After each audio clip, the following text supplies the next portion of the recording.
Hello, I'm Val Guillou, founder and CEO of Geopol.io.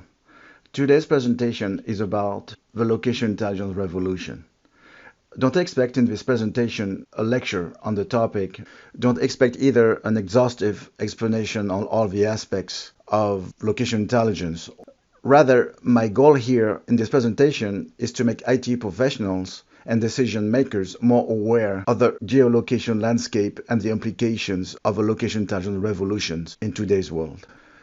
So this presentation is divided into three parts. First, I talk about what is meant by the location intelligence revolution, its manifestations in today's digital landscape, and why it matters. In the second part, I delve into the challenges related to the different geolocation technologies for the enterprise data. This part is more about hardware infrastructure. Finally, in the last part, I talk about building bridges, metaphorically, of course. This part is more about the software aspect of location intelligence, where I explain how to have a unified solution building bridges between hardware and software to best leverage the different aspects of location intelligence. And finally, I have a last part where I talk about the innovations going on in the field. Okay, now before going into the core of the presentation, let's see what the definition of location intelligence is according to Wikipedia. The definition is the process of deriving meaningful insight from geospatial data relationships to solve a particular problem.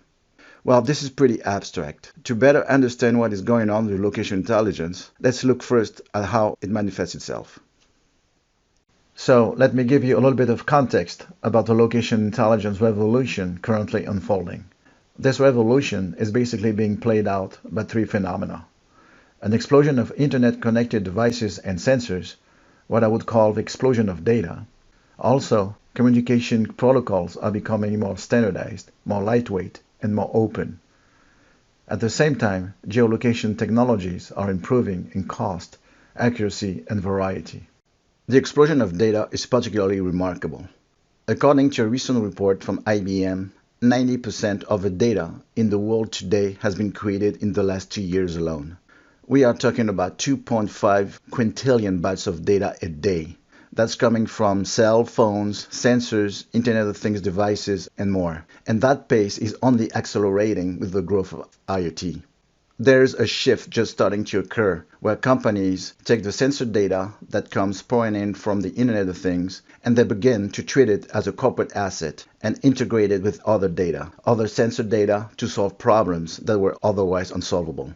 And what is important to realize is that the geolocation dimension of the data is the single most important value add. It is the single most important benefit. The geolocation of devices, of sensors, knowing where things are basically hugely enriches the value of data it can bring for managing risks, driving efficiency, satisfy emotional needs, increase the value of crowd data, and much more. Let's look at an example, operating a modern mine. And you will understand what I mean by location data, bringing the most value to IoT data and data in general. Here you see photographs of a mine producing copper, done by these enormous vehicles, some of them earth-moving and scooping. The vehicles that carry the copper out of a mine, they can carry as much as 400 tons of copper. If a vehicle carrying 400 tons of minerals encounters a pothole of a certain size, the entire vehicle can become inoperable. It can sink down in the mud. It can have a delay that is unacceptable in terms of 24/7 operation. So there's all types of sensors on those vehicles. There are almost as many sensors on those vehicles as there is on an airplane. Sensors for brakes, pressure, humidity, temperature, tilt, velocity, vibration, and also a GPS device coupled with some other geolocation technology. And the people managing those big mines get about 2 billion sensors readings a day that they can use to make decisions about the vehicle maintenance, road maintenance, how to drive the vehicles, what areas of the mine to avoid driving through, what's the location of the potholes so that they can be filled as soon as possible, and so on. All this is visuals on a map to give a better insight real time. On top of the sensors on the vehicles, there's the data coming from the security system, plus the custom traffic light system for the private roads if a mine is in a difficult mountainous terrain. The traffic lights sense the location of the moving vehicles and orchestrate, synchronize the flow of vehicles for the most efficient use of the single lane portions of the road leading to the mining site. This is one of those stories where if you take away the sensors and their geolocation, the mining operation would be set back to where it was in the 1990s, and it would not be able to provide the results, metals, at a price that would be competitive today. Here we have sensors coupled with location intelligence helping with the bottom line for the mine. This is one use case. I could also use the case of smart cities dealing with roads, building, bridges, energy grid, waste collection, and much more. For example, optimizing the route for trash collection is a case of location intelligence for smart cities. Sensors coupled with location intelligence helps improve the well-being of city dwellers. Okay, so we understand. We have an idea of a merit of location intelligence. But what does it take to have a solution that actually leverages that explosion of data? Getting you familiar with the challenges is the purpose of the next two parts of the presentation. First, I will look at the hardware, infrastructure side, and then at the software side.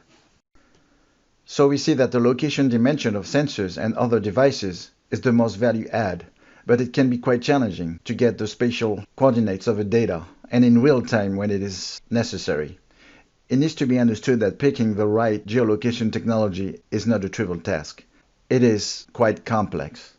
Each use case is different. Requirements are vastly different according to what is being tracked, how many assets, how scalable the system needs to be, how frequently the position needs to be reported, is it real-time or not, what is the accuracy requirement for the location of the tracked assets, what is the security level of the assets being tracked, are we in a rural or urban area, are we indoor or outdoor, what is the coverage, is it, for example, at the level of a campus or worldwide, what context, roads or line network, open field, sea, what is the budget, under what regulations, what if GPS cannot be used? Well, as you can see, that's a lot of stuff to take into account. And really, there is no one technology fits all solution. Each case is different. To find the adequate solution for each case, you need to look at the three main components underlying the overall geolocation system, how they interact between each other, and adapt them depending on each case scenario. We will see different scenarios in just a bit, but first let's understand how those three components interact between each other, so that at the end you can make a choice of the type of technology to use in those three components. The first component making up the geolocation system is the geolocation component itself. Here you see in green.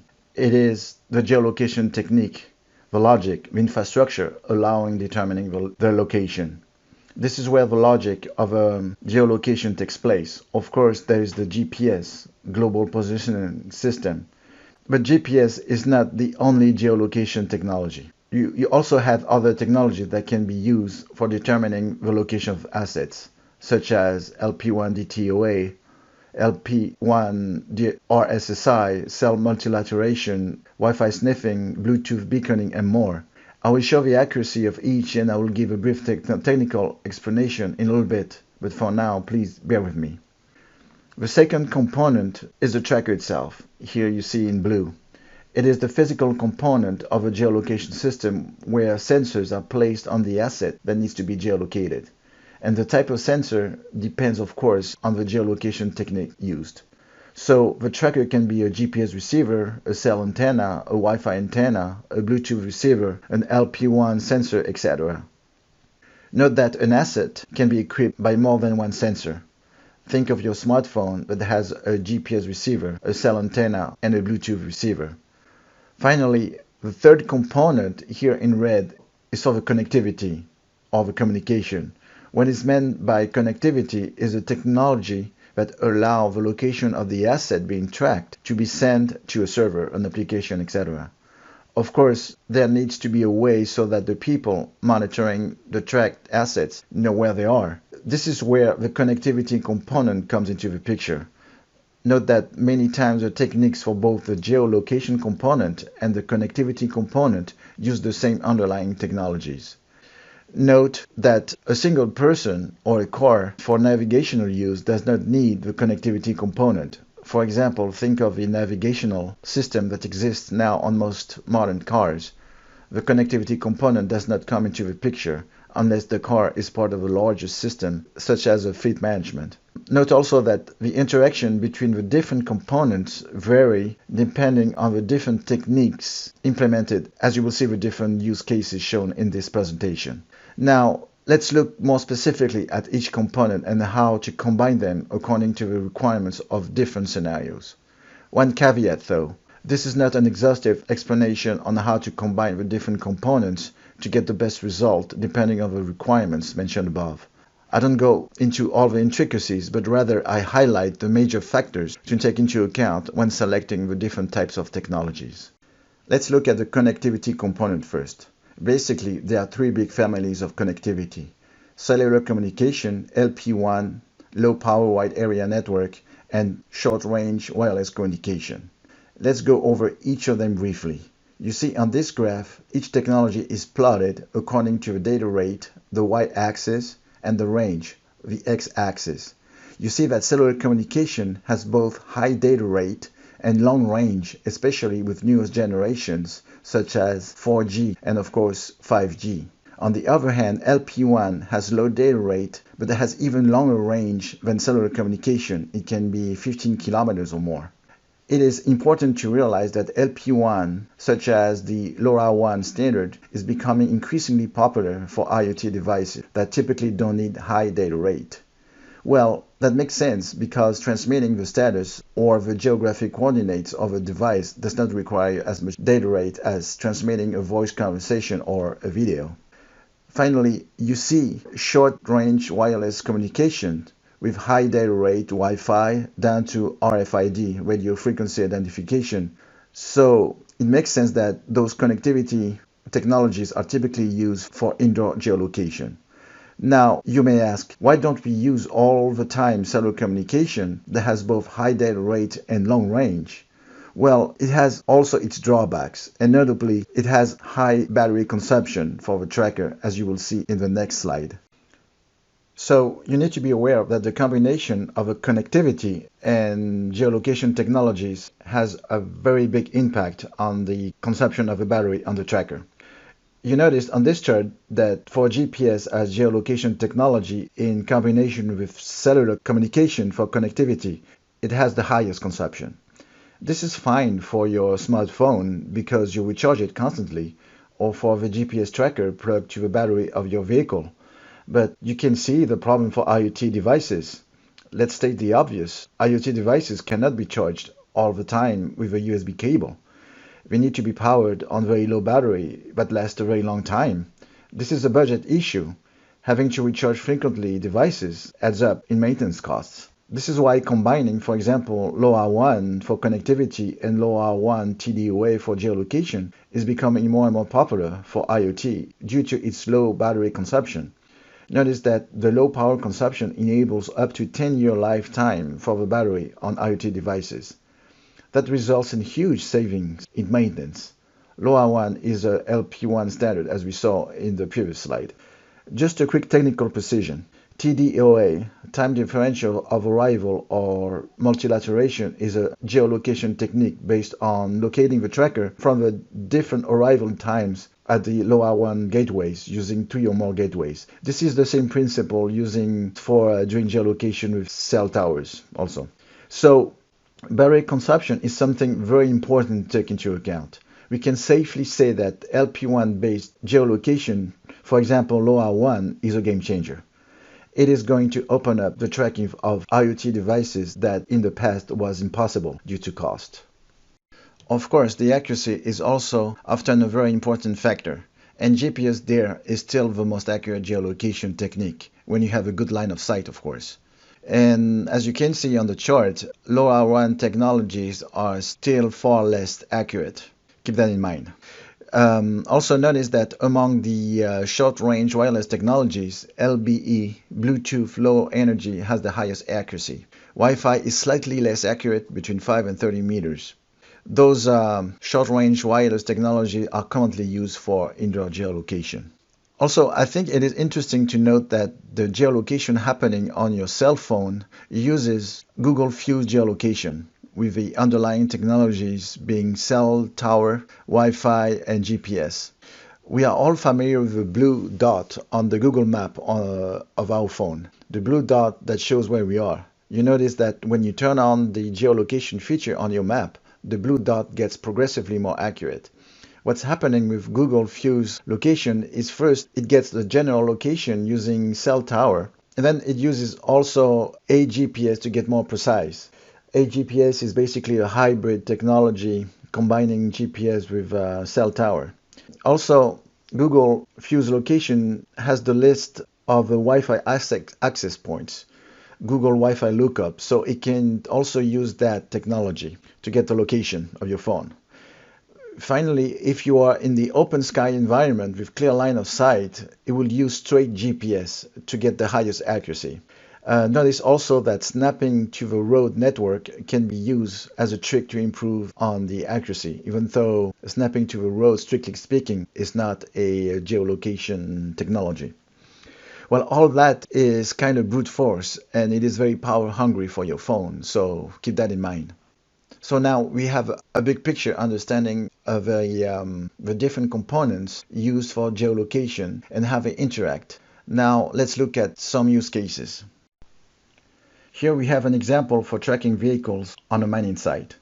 The model uses GPS for geolocation component, a GPS tracker with SIM card for the tracker component, and cell communication for the connectivity component.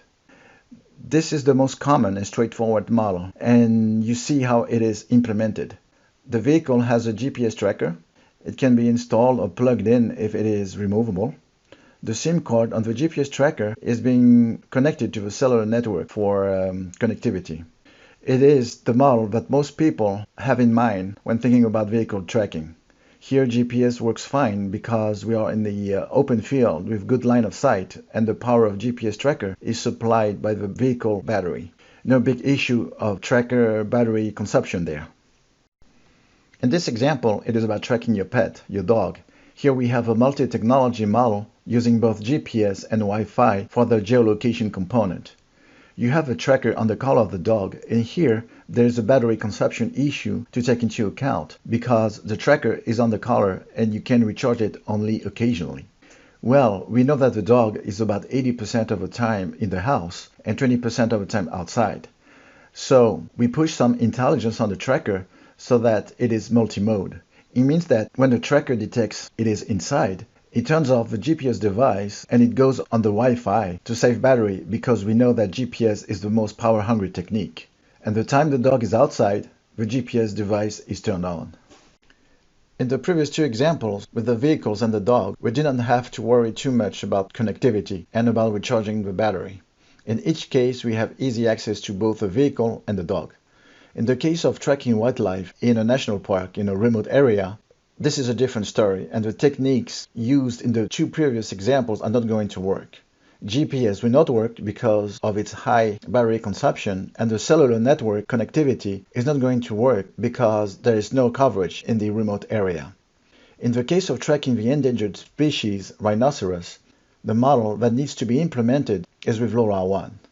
LoRaWAN TDOA for geolocation, LoRaWAN for the connectivity, and low-power LoRaWAN sensor for the tracking device. First, the LoRaWAN infrastructure needs to be set up.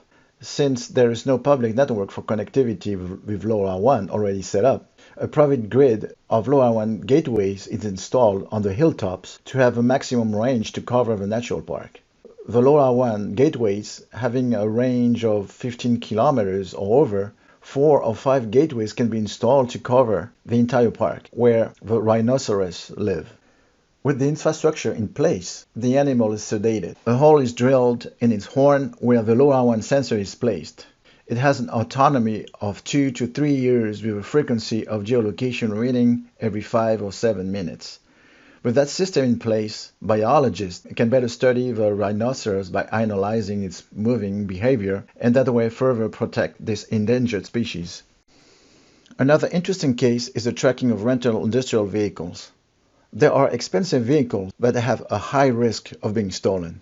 The model in this case is similar to the one implemented for the case of the mining vehicles, but also with the additional technology of LoRaWAN. In this case, we have a model with both GPS and LoRaWAN for the geolocation component. But why adding LoRaWAN in this case? The thing is, a GPS tracker is easily detectable and can be easily removed from a vehicle. Just Google detect hidden GPS tracking device and you will find many tips on how to do that.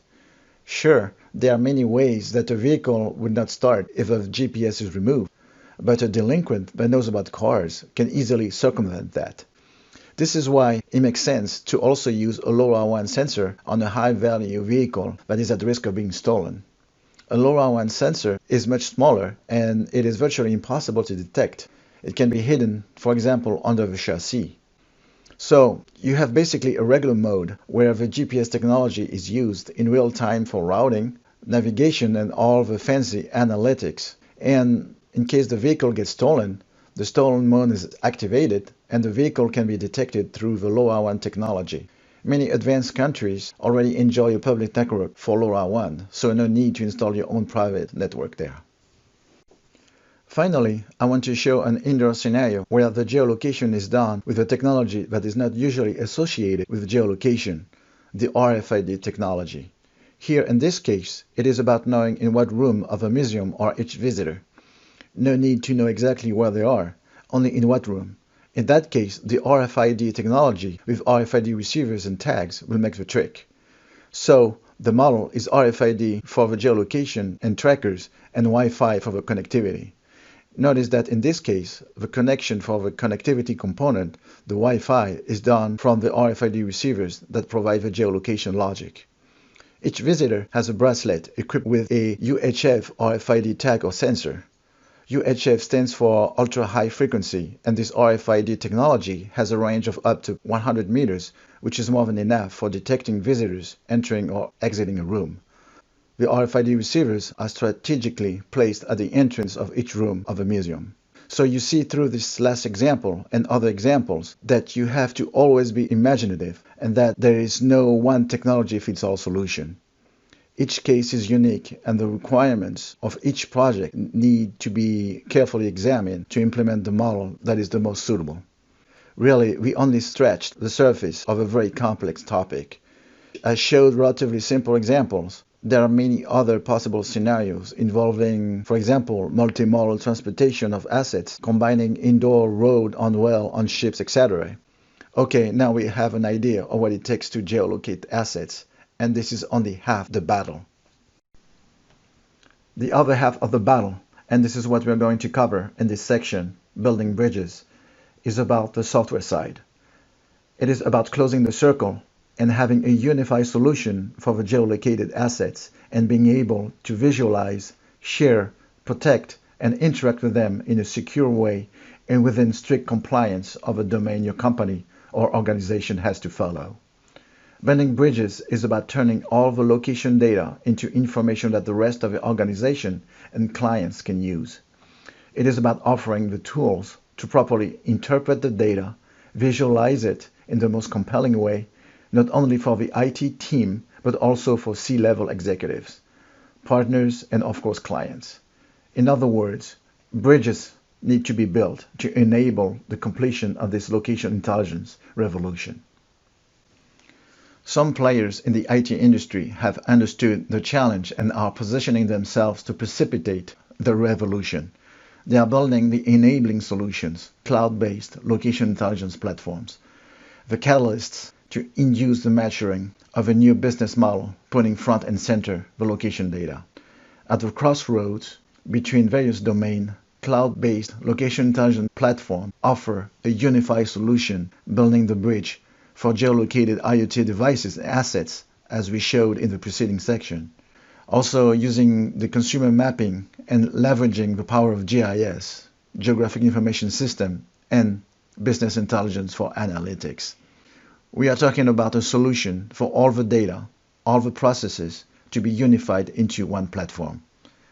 And the location intelligence platforms, such as Geopol.io, are at the forefront of that digital transformation with its security-first approach, its modern cloud-native and multi-core architecture, in addition to its massively scalable cloud database and no legacy architecture. It is all about building bridges. For spaces, in other words, the context, bridges are built. This is where GIS and consumer mapping services take their importance. Depending if you are in the energy sector, agriculture, or in a maritime context, you need the proper base map from different providers. For a particular domain, relevant GIS layers need to be added on top of a base map. You need to comply with the security requirements, deployment constraints, privacy issues, and strict compliance adopting a pure cloud-native solution or hybrid solution. Story maps are the main protagonist of the platform when they are created and shared. But what are story maps? Story maps are well-focused maps that are thoughtfully created, given context, so that they become standalone resources that can be shared within or across organizations. They are organized in a user-friendly way with a user interface resembling general public platforms we are all familiar with, such as YouTube. In this use case here, in the case of the industry vertical of oil and gas, we open a map we have access to. The map has a default extent on the Gulf of Mexico, our area of interest. The author of the map chose OpenStreetMap, the collaborative project, as a default base map. The map integrates information panels, legends, text, photos, and videos to provide more context for this specific project in the oil and gas sector. It also presents different views of the same assets, in this case offshore oil rigs, where they are viewed and categorized according to different attributes such as production levels, drilling depth, etc. Additionally, measurement tools are provided to determine the exact geographic coordinates of specific assets, or to calculate the distance between oil rigs and to calculate the area of exploration for the drilling of a seabed in the future. The user is free to open another map with a different focus and with a different default base map, in this case Microsoft Bing Map, and aggregate more relevant layers such as submarine pipelines and their status.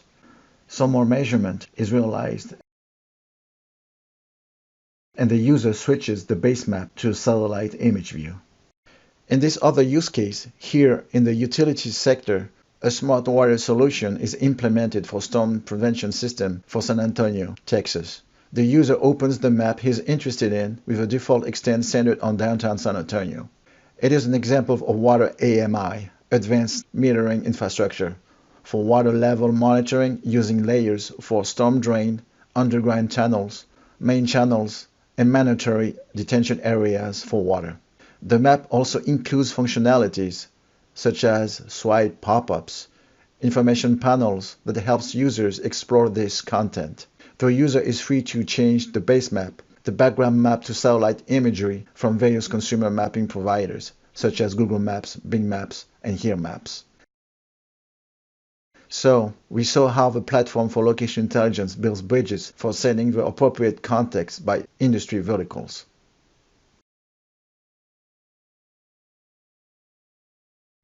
Bridges are built from the data coming from the devices. In other words, it is about facilitating the operation of those devices and offering the best visualization of the data coming from those devices. How do we want to slice and dice that data to view it in a more compelling way? How do we want to interact with the devices in a more intuitive way? In this use case, for the traffic control system of the city of Buenos Aires, Argentina, the user interacts on the map with the different radar detectors for speed installed throughout the city. The user remotely configures the maximum speed detected for each detector. This approach to interact remotely with the devices eliminates the need for walking or driving to each detector for resetting the maximum speed detected. Notice how the control panels are draggable and expandable, responding to the expectations of today's end users for having the most fluid user experience. Finally, the user switches to a satellite view of the map and adds the dynamic layer showing the vehicle traffic in real time.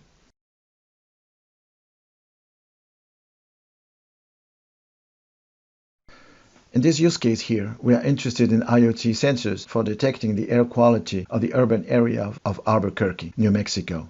The user views and interacts on a map with IoT devices placed at strategic locations throughout the city to get live readings of different pollution indicators.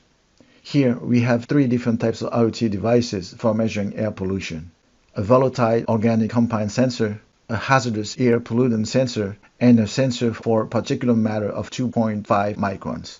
Each location throughout the city is classified according to the level of pollution for those three types of air pollution. One last example regarding building bridges for devices. We have a use case here for vehicle tracking on the private area of the construction site of a gold mine. The GPS-tracked vehicles are represented by their license plate and an icon for the type of vehicles such as concrete pump truck, excavator, mobile cranes, water delivery truck, among others. The user intuitively clicks on the moving vehicle to identify it and get information on the driver, passengers, or the nature of the alert if an alert was triggered. On top of the satellite imagery, custom GIS layers such as private road, temporary buildings, control stations, and the perimeter of the mining site are added on top, as you can see in the map legend. The user also creates dynamically a new geofence area for the fleet of vehicles to have alerts triggered when a vehicle enters the area. New vehicles are easily added into the system and on the map by entering the tracker identifier, the model of GPS tracker, and the vehicle type to have it correctly represented on the map. Here you see how to associate a vehicle to a GPS tracker. But the same principle applies if the vehicle has a secondary tracker device, such as LoRaWAN sensor. It is important to highlight that a true location intelligence platform does not lock a company into a particular geo-tracking manufacturer or geolocation technique, as opposed to many tracking software packages still in use today. Unfortunately, many tracking software today are restricted and only support GPS for geolocation technique. Finally, bridges are built for people. In other words, it is about the experience for the users, and not only for GIS specialists, but also for data scientists, IT professionals, and of course the end users. The full-featured location intelligence platform establishes workflows and processes according to the tasks and responsibilities of the people involved in the organization, and a security-first approach is adopted with monitoring and notification of the activities of the users. As you can see here, security permeates every aspect of the platform, guaranteeing that resources, such as maps or devices, are accessed only by authorized people. Customizable roles means a fine-grained control on permissions. Also, the monitoring of the users to detect unusual activities helps refining the security rules and access control of the resources within an organization. And of course, the branding capabilities of a location intelligence platform gives the look and feel of a particular company. Looking at it from another angle, building bridges is about bringing trackable assets, IoT devices combined with GIS legacy data into real-time analytics with spatial queries and of course visualization. Having a real-time engine is a fundamental part of the unified solution because in many scenarios, such as mission-critical applications, the location dimension of the asset is only valuable at the very moment. Okay, we have seen the challenges of location intelligence from the angle of geolocation itself and from the angle of the software. Now, what about the future? How location intelligence will change? There is quite a bit of innovations happening on the hardware and the software side. Let's take a look. First, on the hardware side, there is more and more innovation for having multi-mode trackers. There are already multi-technology trackers that exist today that have GPS, Wi-Fi, BLE, and more that you can configure. They exist from Abbey, for example, but there are several other manufacturers. Now, when you push some intelligence on those multi-technology trackers and combine them with the sensors that are on the trackers, like accelerometer, pressure sensor, humidity sensor, etc., so the tracker can actually change the behavior and set the mode it wants to track depending on the sensor information. The dynamics for multi-technology trackers is still largely unexplored, and that is in the early stage of development, but this is promising.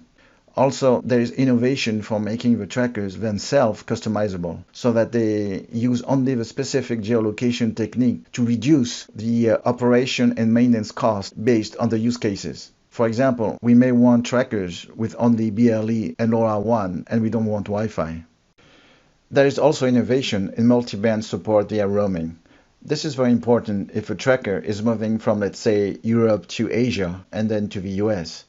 And this is critical for geolocation services which are deployed worldwide. In that type of deployment, it is critical to think about having roaming. for LoRaWAN or cellular coverage or both. Lastly, you need to be aware that there is development of disposable nano-tags. For example, Semtech does research and development in that area. It is working on printed battery that can be embedded on a small IoT device and that can be used with LoRaWAN TDOA. And those nano-tags have a very, very low cost. With that technology, you can track small parcels or even envelopes. You can see the improvement ahead for shipment companies such as FedEx or UPS, for example. This really enables a next level of geolocation of small, low-priority IoT objects that has not been possible before. On the software side, innovation is happening to merge location intelligence with machine learning. Location intelligence has a lot to benefit from machine learning, and specifically from predictive and prescriptive analytics. With machine learning, geolocation goes beyond just determining where things are in real time. It is about predicting future locations based on past places visited. It is a tricky problem to solve that requires determining the structures and routines hidden in users' past behaviors. Using machine learning makes it also possible to find what is the best course of action for a given location. The modeling of probable locations creates a competitive edge across many industries, from smart hospital to omni-channel retailing. The recent partnership of Geopol with Entricna, a tech company specialized in predictive and prescriptive analytics, aims at providing the most innovative solutions combining location intelligence and machine learning. Okay, so we have seen the challenges to overcome on both the hardware and the software side. We have also seen the main innovations that are happening. Now, what are the main takeaways? I believe that we need to be aware of two crucial things. One is the market momentum, and two is the need to have a multifaceted approach to meet that market momentum. Let's look first at the market momentum. According to Beecham research conducted at the end of 2017, it is estimated that there is about 15 million tracked assets and about 90% of them are vehicles. This represents only a very small portion of the total addressable market, as most assets such as pallets, motorcycles, mopeds, scooters, pets, containers, and most vehicles are still untracked. Along that market, there is an increasing awareness of decision makers that simply knowing where things are is not enough. Location-aware technology need to be integrated into a unified solution leveraging the analytical power of location intelligence. So let's get back to our original definition of location intelligence that was given at the beginning of the presentation. The process of deriving meaningful insight from geospatial data relationships to solve a particular problem. I believe that now, after watching this presentation, this definition makes more sense. The essence of location intelligence is to offer a whole ecosystem to the geospatial data in a way that makes sense for each industry vertical to solve a particular problem. Location intelligence is a complex topic, and in order to be successful in implementing solutions, one needs to be pragmatic. One needs to view all the different technologies at hand on the hardware and the software side in a pragmatic way. It is about having a multifaceted approach. It is about adopting a multi-technology approach to geolocating assets. It is about adapting a multidisciplinary approach to solve problems in particular industry verticals. It is about having a multimodal approach to provide the best fitted software. So, to recap, we saw in this presentation the manifestations of a location intelligence, especially with the impressive explosion of data and geolocation being the most value-added dimension. The challenges of geolocation on the hardware side, building bridges to have a unified software solution, and the developments and innovations. In conclusion, I want to say that location intelligence is an essential part of the current digital transformation that is taking place in today's corporate world in many industrial verticals. If I had to make a prediction, the LoRaWAN space is going to be a game changer, allowing the tracking of assets that in the past was too clunky and expensive to do. On the software side, cloud-native location intelligence platforms such as Geopol.io will enable the completion of a location intelligence revolution by offering customizable plug-and-play solutions. A promising future is ahead of us. Thank you for your time.